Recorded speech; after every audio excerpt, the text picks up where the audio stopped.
Ako si Sara Duterte. Tatakbo bilang Pangulo ng Pilipinas. Syukran.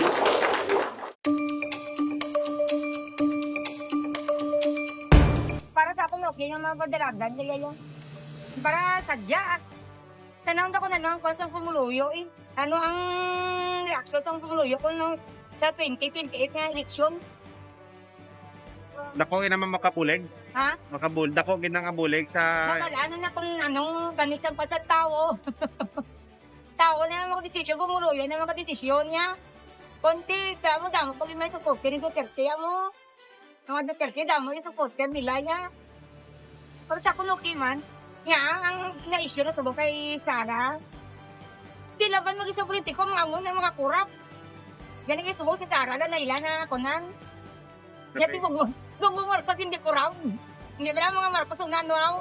Hindi ko yung magsugot nga siya ang maging president sa 2028. Kay sa about na siguro sa mga like family backgrounds naman siguro.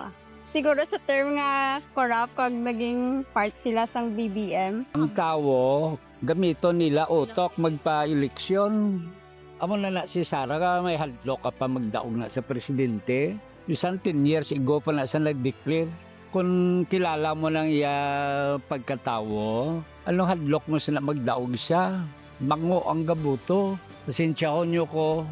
Isang si Ruben Padilla, way kaso nagdaog, pero nga nag-number 1. Amo na ba lang, ba't silingon ang tao, more pa sa aton, ang way kan tindi sang sosyedad, sang kalatabo sa aton.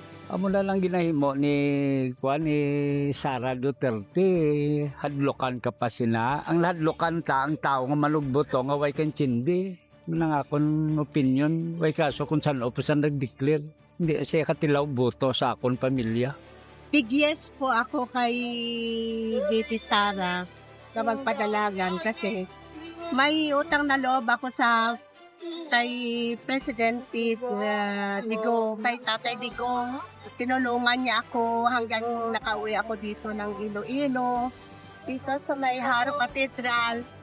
Diyan po ako nagmamakaawa kay Nanay Candelaria nga buligan niya ako sa transaction ko dito sa Iloilo.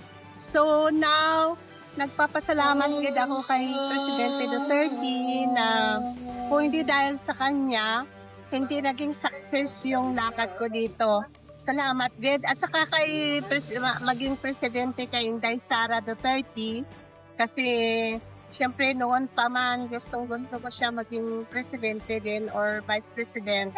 Pero sige lang, may awa si Lord na nawa maano siya, manalo sa laban na mag-presidente siya.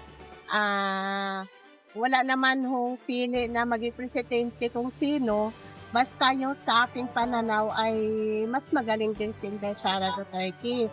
Kahit nga sabihin mo may issue sa kanya, mas malala yung issue ngayon sa kanya. Pare-pareho lang naman yun ngayon kung sino nakagaanan mo ng loob, doon po ako kasi talagang malaki yung utang na loob ko sa mga Duterte. Kasi yung asawa ko taga Lanao del Norte. So ngayon, hindi ko makakalimutan si Tatay Digong talaga. Nung nakulong siya, umiiyak ako kasi wala na siya. Hindi ko na siya makita sa Malacanang. First time kong nakapasok sa Office of the President sa Malacanang kasi nandoon siya noon. Nagtatawag na siya talaga ng presidente.